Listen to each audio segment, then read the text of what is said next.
আসসালামু আলাইকুম ওয়া রাহমাতুল্লাহি ওয়া বারাকাতুহু। নাহমাদুহু ওয়া নুসাল্লি আলা রাসূলিহিল কারীম, আম্মা বা'দ। সম্মানিত দর্শকবৃন্দ, আজকে আমরা আলোচনা করব যে সমস্ত কাজ করলে রোজার কাজা এবং কাফফারা দুটোটাই ওয়াজিব হয়, এরকম কিছু জরুরি বিষয় নিয়ে। সর্বপ্রথম আমরা জানব কোন রোজা ভাঙ্গার কারণে কাফফারা ওয়াজিব হয়।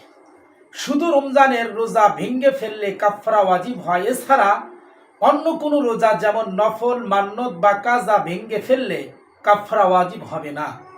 রোজা রাখার পর ইচ্ছাকৃতভাবে রোজা ভেঙে ফেলার হুকুম কি? শরীরে শক্তি থাকা, সামর্থ্য থাকা সত্ত্বেও কোনো ব্যক্তি যদি রমজানের রোজা রেখে কোনোরূপ ওজর ছাড়াই ইচ্ছাকৃত ভেঙে ফেলে, তাহলে তার জিম্মায় কাজা ও কাফফারা দুটোটাই ওয়াজিব হবে। রোজা অবস্থায় সহবাস করার হুকুম কি?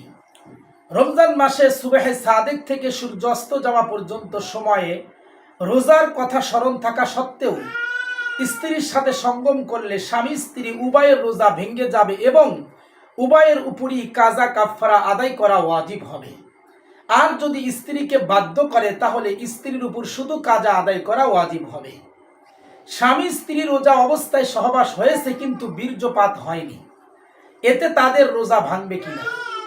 রোজার কথা স্মরণ থাকা সত্ত্বেও ইচ্ছাকৃতভাবে যদি কেউ সহবাসে লিপ্ত হয়, তাহলে রোজা ভেঙে যাবে, চাই বীর্যপাত হোক বা নাই হোক।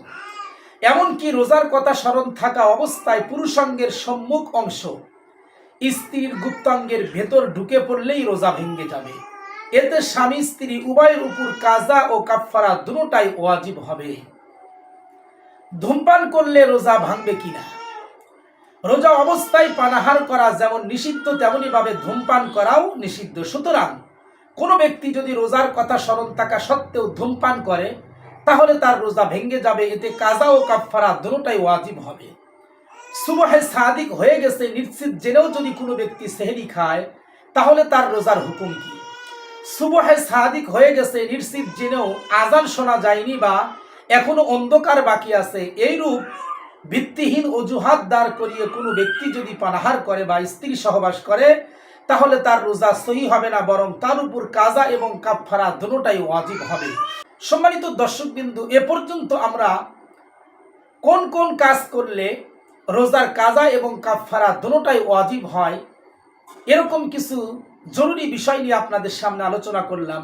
আগামী পর্বে ইনশাআল্লাহ কাফফারা কাকে বলে, এই কাফফারার বর্ণনা নিয়ে আপনাদের সামনে আলোচনা করব ইনশাআল্লাহ। আমাদের সাথে থাকার জন্য ধন্যবাদ। আসসালামু আলাইকুম ওয়া রাহমাতুল্লাহি ওয়া বারাকাতুহু।